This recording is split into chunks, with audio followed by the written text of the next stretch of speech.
Road சைடில் இருக்கிற ஒரு பிச்சைக்காரர் ஒரு பெட்டியை 30 வருஷமா அது மேலே உக்காந்துக்கிட்டு பிச்சை எடுக்கிறது, அது மேலே படுத்துக்கிறது, அது மேலே சாஞ்சிக்கிட்டு உட்காந்துக்கிறது, இது மாதிரி ஒரு 30 வருஷமா ஒரு பெட்டியை அவர் பத்திரமா பாதுகாத்துக்கிட்டு அதிலே வச்சுட்டு இருக்காரு. இது ஏன் இந்த மாதிரி பெட்டியை வச்சுட்டு இருக்கீங்க, இது இந்த பெட்டியை விட்டால் வேற எங்கேயும் படுக்க மாட்டீங்களான்னு கேட்டதுக்கு இல்லை, இது எங்கள் குடும்பத்தில் முன்னோர்கள் வந்து இந்த பெட்டியை பத்திரமா வச்சுக்கோங்கன்னு யாரும் சொன்னாங்களாம். அதனால் பெட்டியை பத்திரமா பாதுகாத்துக்கணுன்றதுக்காக அந்த பெட்டியை பத்திரமா வச்சுக்கிட்டு நாங்கள் அதிலே வந்து வாழ்ந்துக்கிட்டு இருக்கோம்.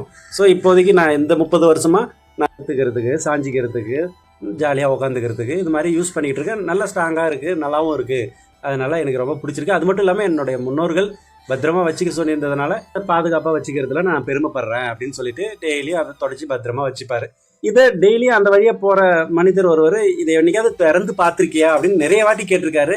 இல்லை, நான் திறக்க மாட்டேன், இதை பத்திரமா வச்சுப்பேன் அப்படின்னு சொல்லியும் கேட்காம ஒரு நாள் திறந்தே காமிச்சே ஆகணும்னு சொல்லிட்டு அவர் கம்பல் பண்ணதுனால மெல்ல திறந்து பார்த்தா உள்ள ஃபுல்லாக தங்க நாணயங்கள், பொற்காசுகள் இருக்கிறத பார்த்துட்டு ஆடி போயிட்டாங்க.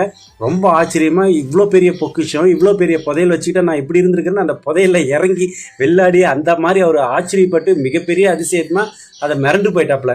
ஸோ நம்ம வாழ்க்கையிலும் அந்த மாதிரி தான், நமக்குள்ளே இருக்கிற பொக்கிஷம் என்னன்னு நம்ம கண்டுபிடிக்க முயற்சி பண்ணோம்னா நமக்கான ஆனந்தத்தையும், நமக்கான அதிர்ஷ்டத்தையும், நமக்கான பொக்கிஷத்தையும் வெளி உலகத்தில் தேட தேவையில்ல.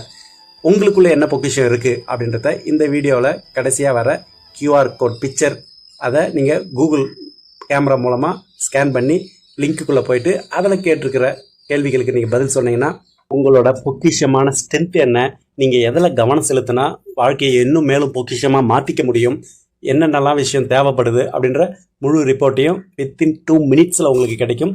உபயோகப்படுத்தி பயன்பெற்றுக் கொள்ளுங்கள். நன்றி.